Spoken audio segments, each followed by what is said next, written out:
ऐसा नहीं था। जो हिंदी साहित्य ही एक ऐसा विषय जिसमें नंबर उठा रहे थे बच्चे लोग। पॉलिटिकल साइंस में भी नंबर उठे हैं, पिछली बार भी 300 के आसपास था पॉलिटिकल साइंस में, और पिछली बार हम रवि कुमार सिहाग के देखें तो हिंदी साहित्य से 284 नंबर उनका भी था, और पॉलिटिकल साइंस में 280-90 के आसपास आ ही जाता है। तो मैंने सोचा जो उसमें इंटरेस्ट हो, मेरा पॉलिटिकल साइंस में इंटरेस्ट था, इसके वजह से मैं आज के टाइम में लोगों पर एक चीज़ कहना चाहूँगा कि कुछ समय तक हम उनका ज़रूरत बने रहे, और फिर यूँ हुआ कि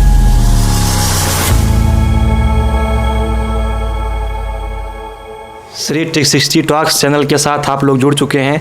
जैसा कि सोमवेश सिंह हमारे कैमरामैन जी यहाँ उपस्थित हैं, और यहाँ कई ऐसे विद्यार्थी उपस्थित हैं जो UPSC, BPSC, UPPSC, Chhattisgarh PSC ऐसे तमाम प्रकार के एग्ज़ाम की तैयारी करते हैं। जैसा कि आप लोग देख पा रहे हैं, पीछे पूरा एकदम बैकग्राउंड बना हुआ है और दिल्ली मुखर्जी नगर का ये संघर्ष है। और आप लोग देख रहे हैं जीटीबी नगर से चल करके हम लोग मुखर्जी नगर में पहुँचे हैं। इसमें ये दृष्टि के स्टूडेंट भी हैं और इनके पास दृष्टि की सामग्री रखी गई है, जिससे देख के अनुमान लगता है दृष्टि में पढ़ते हैं। आइए पहले इनका नाम जानते हैं। सर आपका नाम? जी मेरा नाम राम लखन है। सर आपका नाम? जी विनय झा। विनय झा जी। तो राम लखन जी आप बताइए कि आप कहाँ से रहने वाले हैं? मैं बिहार से आरा जिला से हूँ। तो आप कितने दिनों से तैयारी कर रहे हैं यहाँ पे? मेरा करीब 2 साल हो चुका है, मतलब तैयारी करते हुए। मैं विजन IAS से मेरा कंप्लीट हो चुका है कोर्स। अब मैं टेस्ट सीरीज दे रहा हूँ, विजन टेस्ट सीरीज का।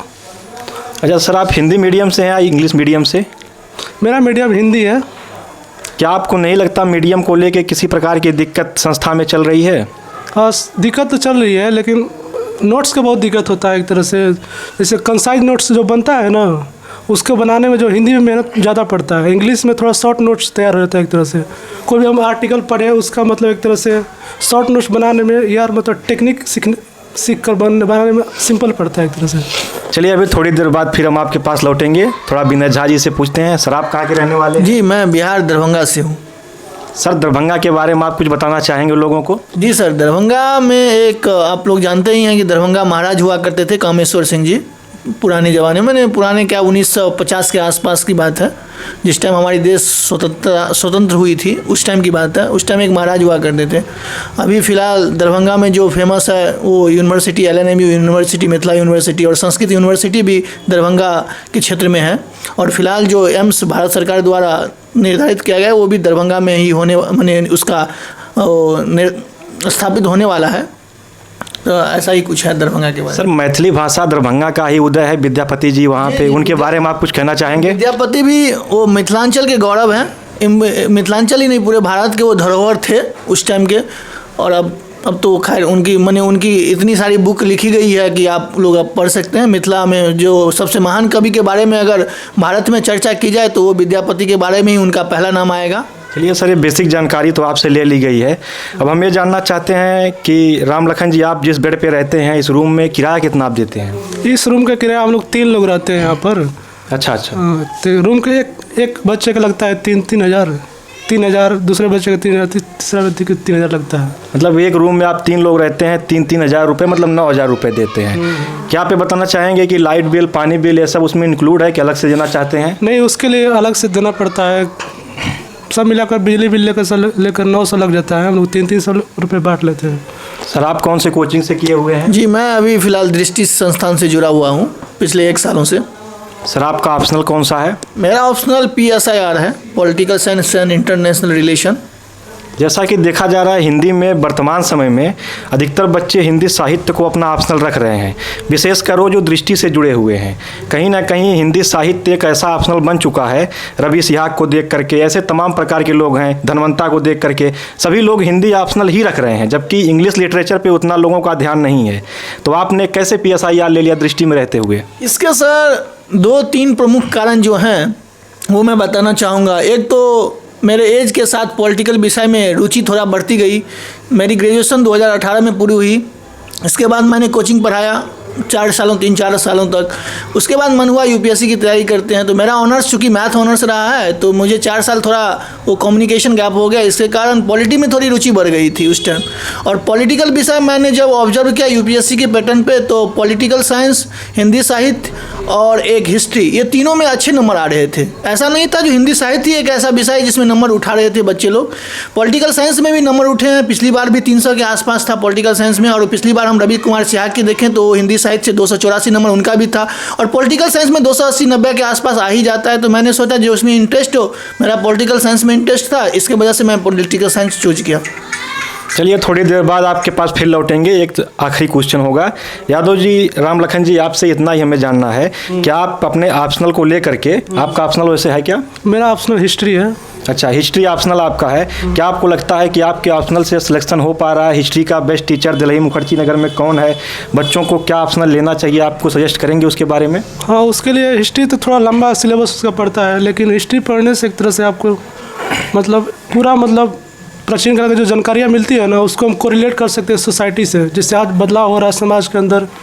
राम जन्मभूमि के लेकर विवाद चल रहा था, जो ख़त्म हुआ अब जगह राम मंदिर बनने के बाद। ऐसा विवाद बहुत सारे चल रहे हैं, जिसका सोल्यूशन हम लोग को प्राचीन काल में ढूंढना पड़ता है। देखिए, कहीं ना कहीं ये देखा गया है कि वर्तमान सरकार, जो कि बीजेपी सरकार है केंद्र में, और विपक्ष में कांग्रेस बैठी हुई है, तो कांग्रेस गांधी को आगे करती है, बीजेपी वाले गोडसे को आगे करते हैं, सावरकर को आगे करते हैं। इस पे एक मूवी भी बना रहे हैं, गोडसे वर्सेस गांधी, जिसका ट्रेलर रिलीज हो चुका है। क्या आप इतनी इतिहास की जानकारियाँ लिए हैं? आपको लगता है गांधी और गोडसे में क्या अंतर हो सकता है? कौन महानता ज़्यादा करीब है?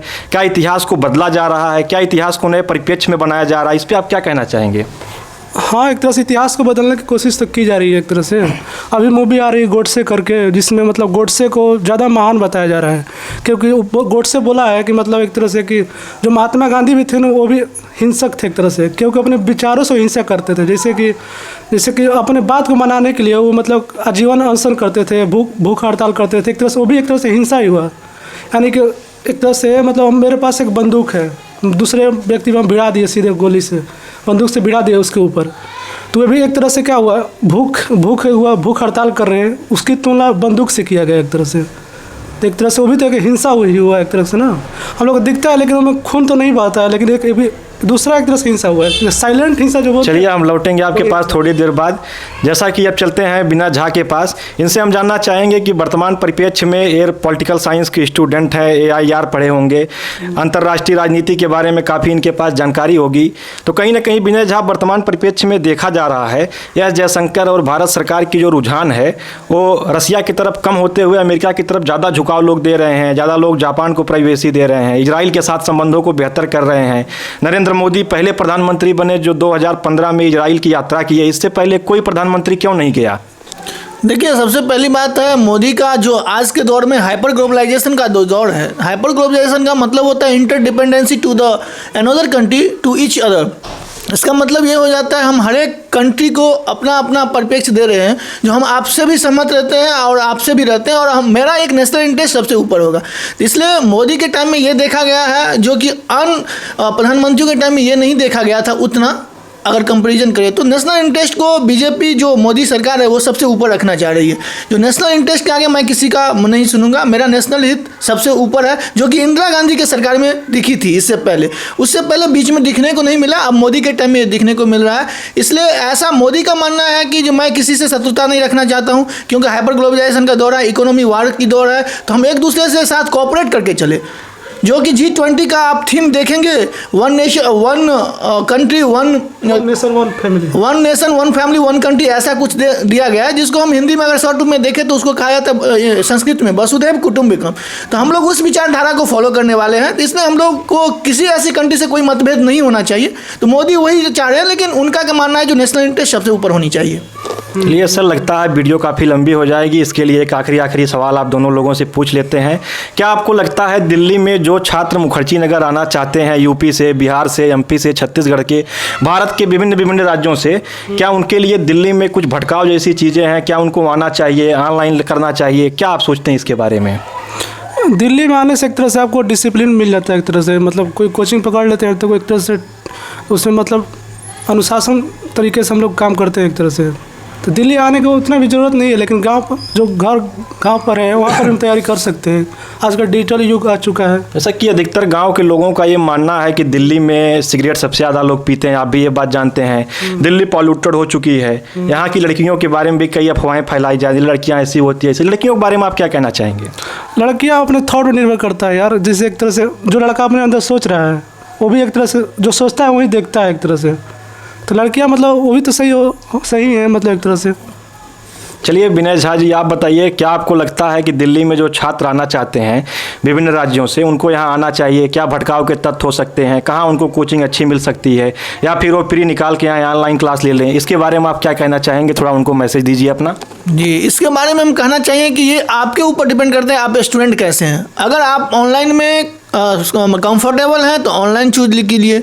अगर नहीं, आपका पढ़ाई से ज़्यादा लिंक टूट चुका है तो थोड़ा आप ऑफलाइन में, आप सिस्टमेटिक वे में थोड़ा ऑफलाइन में आके थोड़ा कर सकते हैं, उसके बाद एडजस्ट हो जाएगा। तो दोनों मीडियम सही है, वो आप पे डिपेंड करता है कि आप किस इन्वायरमेंट में ढल जाते हैं सही से, ये आपके ऊपर डिपेंड करता है। तो ऑनलाइन भी सही है, ऑफलाइन भी सही है, जो आपको अच्छा लगे वो अपना चूज कर लीजिए। ये सर, राजनीति के माहौल में शेरो शायरी भी बहुत ज़्यादा चलती है। हर घर भाजपा, घर घर भाजपा, हर हर भाजपा, ऐसे कई शेरो शायरी लोग अपना अपना नारा देते हैं। हाथी नहीं गणेश है, ब्रह्मा विष्णु महेश है, ये साइकिल है, ऐसे कई नाराएं लोग अपना देते हैं। आप पॉलिटिकल साइंस के स्टूडेंट हैं, एक शायरी हम आपसे भी सुनना चाहेंगे। मैं आज के टाइम में लोगों पे एक चीज़ कहना चाहूँगा कि कुछ समय तक हम उनका ज़रूरत बने रहे और फिर यूँ हुआ कि उनकी ज़रूरत बदल गई। तो ऐसा ही कुछ आज के दौर में लोगों का कहना है कि यही सारी मैं बोलना चाहूँगा लोगों के बारे में, जो कुछ समय तक हम उनका ज़रूरत बने रहे और फिर यूँ हुआ कि उनकी ज़रूरत बदल गई। सर, आप कुछ कहना चाहेंगे लास्ट बात अपनी? हाँ, समय के अनुसार तो ज़रूरत बदलती रहती है एक तरह से, इसलिए हमको परिवर्तन करते रहना चाहिए एक तरह से, पूरी तरीके से। चलिए, जैसा कि आप लोगों ने देखा, यहाँ हमारे दोनों भाई लोग जुड़े और अपनी बात किए, अपने बात को विस्तृत किए। इसी के साथ अपने बातों को विराम देते हैं। आप लोग हमारे चैनल पे बने रहिए, लाइक सब्सक्राइब करते रहिए, और इसी के साथ नई वीडियो के समक्ष हम आपके साथ जल्द ही आएंगे। मेरा नाम हर्षित मिश्रा। जय हिंद सर।